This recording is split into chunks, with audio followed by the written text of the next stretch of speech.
Bienvenue à tous, l'info à 14h30, le coronavirus à la une, renforcement des mesures barrières, accélération de la campagne vaccinale et d'autres mesures annoncées jeudi.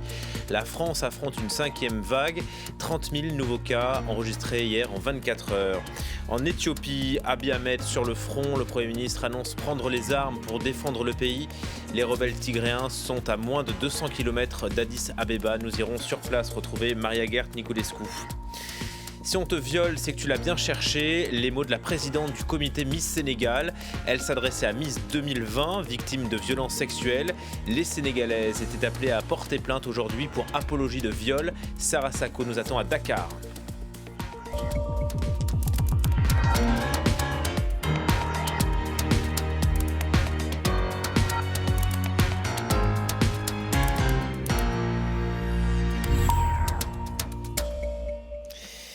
Bienvenue à tous, un nouveau calendrier vaccinal sera donc présenté demain aux Français. Il s'agira sans doute d'une accélération.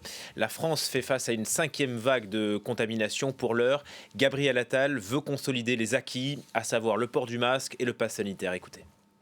Le constat est sans appel, notre situation épidémique se dégrade très nettement. Il y a quelques jours, je parlais d'un début de vague fulgurante et cela se confirme, avec un taux de reproduction du virus, le fameux R, qui est estimé aujourd'hui à 1,6. Hier, plus de 30 000 cas positifs ont été relevés, un nombre comparable à celui observé au plus haut de la 4e vague. Le taux d'incidence nationale s'élève à 191 pour 100 000 habitants et devrait dépasser les 200 d'ici demain ou après-demain. Le Covid et l'obligation vaccinale, terreau de la colère dans les Antilles. Nouvelle nuit de tension et de violence en Martinique. L'intersyndicale avait pourtant appelé la levée des barricades. Manon Bougo avec les équipes de Martinique la première. Dans l'obscurité de la nuit, des tirs résonnent une nouvelle fois sur l'île. L'homme qui filme ces images tente de s'abriter dans l'habitacle de sa voiture. Dans cet autre quartier, détonation de grenades assourdissantes, contre-jet de projectiles. Le face-à-face est actuellement tendu entre ces jeunes Martiniquais et les forces de l'ordre situées à quelques mètres. Sur différentes avenues, des véhicules se transforment en brasiers géants. La Martinique vit une nouvelle nuit de tension. Sur France Info ce matin, le ministre de l'économie a réagi fermement. L'ordre public n'est pas négociable. Et donc le retour à l'ordre est la priorité absolue. Ces scènes de pillage, de violence, de blocage sont tout simplement inacceptable. Une nouvelle nuit de violence alors qu'il y a quelques heures, l'intersyndicale avait demandé la levée des barrages. Un appel au calme mais pas la fin de la grève. Ici comme en Guadeloupe, ces manifestants protestent contre le pass sanitaire et l'obligation vaccinale des soignants. Chacun est libre de choisir. Mais à partir du moment où tu nous imposes et que tu vires des gens de toute profession sous prétexte qu'ils n'ont pas pris leur vaccin, là je ne suis pas d'accord. 3 jours que la Martinique est secouée par ce mouvement de contestation. Du nord au sud de l'île, des barrages restent érigés ce matin et partout, des centaines de véhicules se retrouvent encore piégés. Et ça ne se calme pas non plus en Guadeloupe. Le couvre-feu a été prolongé là-bas jusqu'au 28 novembre. Les blocages durent depuis une semaine et ils entraînent une pénurie d'essence, une galère de plus pour les habitants. Diane Chinger. En à peine quelques minutes, ils sont une dizaine à tenter leur chance. En vain. Dans cette station, plus d'essence. C'est la pénurie depuis déjà 3 jours. On essaie de zoner pour en trouver, mais non, c'est peine perdue. La fin du séjour est compromise, ça change vraiment tous les plans. Je peux pas travailler à pied, je peux me garer. On fait comment? Il faut s'arranger, il faut négocier. Là, ça part, c'est pas possible. Cette station est tout à l'est de la Guadeloupe. Elle n'a pas été approvisionnée depuis une semaine et le début de la grève générale. Aucune livraison n'est pour l'instant envisageable. On n'a plus de carburant, on n'a pas été livré. C'est dangereux de faire circuler un camion par les petites routes qui sont aussi barrées. Un peu dépité de tout ça, après 2 ans de Covid, voilà quoi. Donc c'est du chiffre d'affaires qu'on perd. À tout juste 30 km de là, dans la zone industrielle de Jarry, les cuves sont bien pleines. Ici, aucune pénurie. Mais acheminer de l'essence à travers toute l'île est quasiment impossible avec ces barrages qui jalonnent la nationale. Un peu plus loin dans cette station, il reste encore de l'essence pour 24 heures seulement. Alors la file d'attente s'allonge, certains sont quasiment à sec. Qu'est-ce qui vous reste justement? Combien de litres? Rien du tout, ça s'allume depuis ce matin, ça s'allume. J'ai pas trouvé ni super ni gazole. C'est ici qu'on m'a dit que je vais en trouver, c'est ici. Je crois qu'il y en a. Mais impossible de prendre plus de 20 litres. C'est 20 litres, c'est ce qu'on nous a dit, c'est les PC. Les autorités ont décidé de restreindre la distribution pour éviter une pénurie totale. Ouais, c'est pas beaucoup, franchement. C'est à peine la semaine en fait. On n'a pas le choix, hein, parce qu'il faut que tout le monde ait un petit peu. Le préfet a rationné la distribution de carburant pendant 6 jours minimum, en espérant que d'ici là, la plupart des barrages soient levés. Après 16 années de règne, Angela Merkel fait ses adieux, fidèle à son style, tout en retrait. La chancelière allemande a tenu son dernier conseil des ministres ce matin. Elle devrait passer, si tout va bien, la main à Olaf Scholz à 63 ans. Le social-démocrate va gouverner avec les Verts et les libéraux, une coalition inédite outre-Rhin. Le nouveau gouvernement doit être dévoilé dans la journée. Est-ce une question de jours ou de semaines? En Éthiopie, les rebelles tigréens sont à moins de 200 km d'Addis Abeba. L'armée se prépare à défendre la capitale où vous vous trouvez, Maria Gert Nicolescu. Bonjour Maria. Ce matin, une nouvelle fois, des milliers de nouvelles recrues de forces d'autodéfense ont été intronisées. Bref, on se prépare à l'affrontement. Oui, alors cela fait plusieurs semaines que des nouvelles recrues, souvent issues de la population à Addis Abeba ou dans d'autres villes en Éthiopie, se regroupent et partent sur la ligne de front pour apporter leur soutien aux forces de l'armée éthiopienne. Cela fait plusieurs mois que le gouvernement éthiopien appelle à la mobilisation citoyenne pour contrer les forces tigréennes. Des dizaines de milliers de volontaires ont aussi été formés à Addis Abeba pour des patrouilles nocturnes, pour assurer la sécurité dans leur quartier, mais aussi pour dénoncer des personnes suspectées de soutenir le TPLF, le Front de libération du peuple du Tigré. Et ça fait d'ailleurs plusieurs semaines que des citoyens d'origine tigréenne sont arrêtés arbitrairement dans la capitale. Il doit y avoir plusieurs milliers d'arrestations depuis la déclaration de l'état d'urgence. Pour l'instant, les forces rebelles se trouvent encore à environ 190 km au nord-est d'Addis Abeba, mais pas d'informations en revanche sur la localisation exacte du Premier ministre éthiopien Abiy Ahmed, qui avait annoncé lundi qu'il se rendrait lui-même au front en chef de guerre.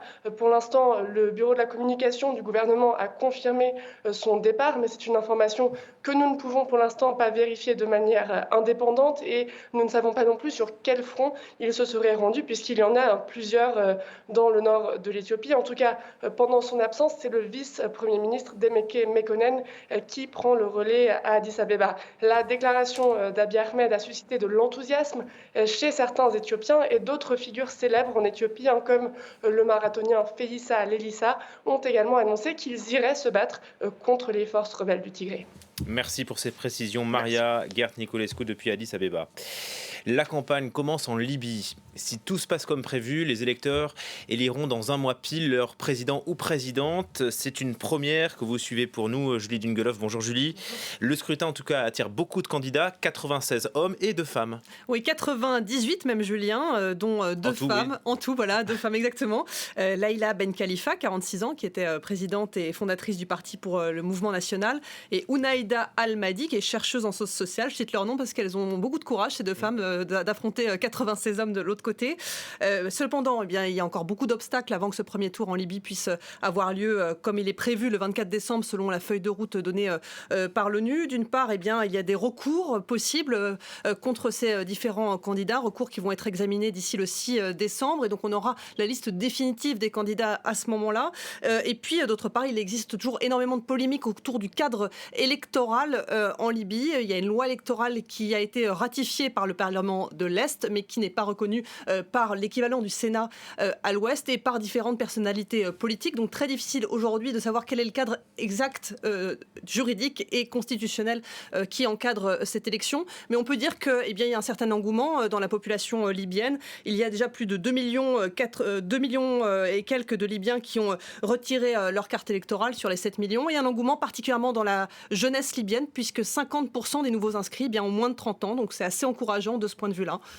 En tout cas, les candidatures, les 98 candidatures sont actuellement analysées. Elles pourraient être retoquées, y compris les gros candidats. Il y en a 3. Hein. Oui, il y a 3 gros candidats, et c'est particulièrement ceux-là qu'on est tous en train d'observer, les personnes qui suivent un peu la Libye et qu'observent de nombreux Libyens. Donc il y a 3 poids lourds de la politique libyenne dont on entend beaucoup parler. Il y a d'abord Khalifa Haftar, le maréchal de l'Est. C'est lui qui est responsable de la dernière offensive contre la capitale Tripoli, offensive qu'il a perdue en 2019-2020.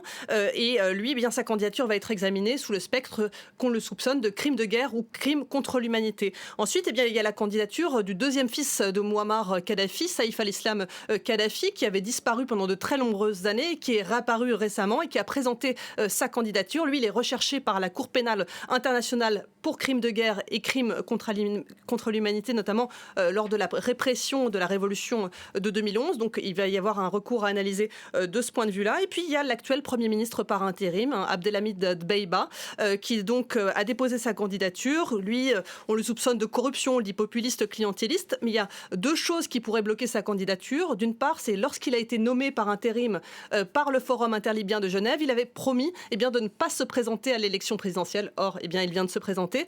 Et d'autre part, la loi électorale libyenne, celle dont je vous parlais à l'instant, qui est très controversée, impose à chaque candidat d'avoir renoncé à ses fonctions civiles ou militaires 3 mois avant l'élection. Or, il est toujours Premier ministre. Bon, c'est sûr, on se reverra. Merci beaucoup, Julie, pour reparler de ces élections qui se dessinent en Libye. La parole est en train de se libérer au Sénégal. C'est Miss 2020 qui a initié le mouvement. La reine de beauté a confié avoir été victime de violences sexuelles. Elle s'est même retrouvée enceinte à la suite d'une agression.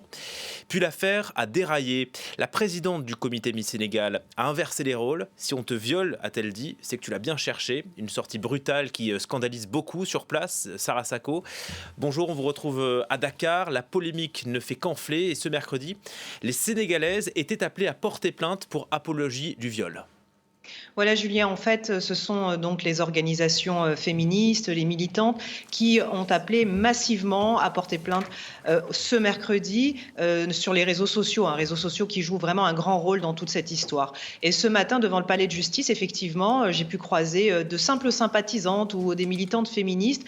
Elles ont porté plainte donc individuellement pour apologie du viol contre Aminata Badiane, qui est donc la présidente du comité des Miss Sénégal. Les excuses que celle-ci a présentées sur les réseaux sociaux n'ont pas du tout calmé la colère de ces Sénégalaises, surtout, et elle le lui reproche beaucoup, qu'Aminata Badiane a elle-même porté plainte pour diffamation contre X et contre certaines personnalités. Alors, que disaient ces femmes ce matin en déposant leur plainte? Elles étaient ulcérées du fait que le procureur ne s'était pas autosaisi dans cette affaire, ça s'est revenu beaucoup. Il faut que le viol arrête d'être banalisé dans notre pays, ont dit certaines, et cette fois, la pilule ne passe pas, il faut que justice soit faite. Donc, l'indignation reste grande près d'une semaine après la sortie de la présidente du comité. Autre initiative dont on parle pas mal ici, c'est celle du Ladies Club, qui est une plateforme d'entraide de femmes. Elles ont lancé une pétition pour le retrait de la licence de ce comité.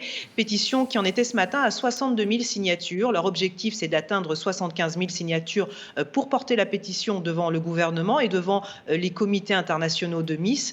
L'idée de toutes ces initiatives, c'est vraiment de marquer le coup, que justice soit faite, d'arrêter de banaliser le viol au Sénégal. Alors, il faut peut-être recontextualiser, pardonnez-moi un petit peu, on est dans une société qui a tendance à trouver des excuses aux hommes, à blâmer les femmes.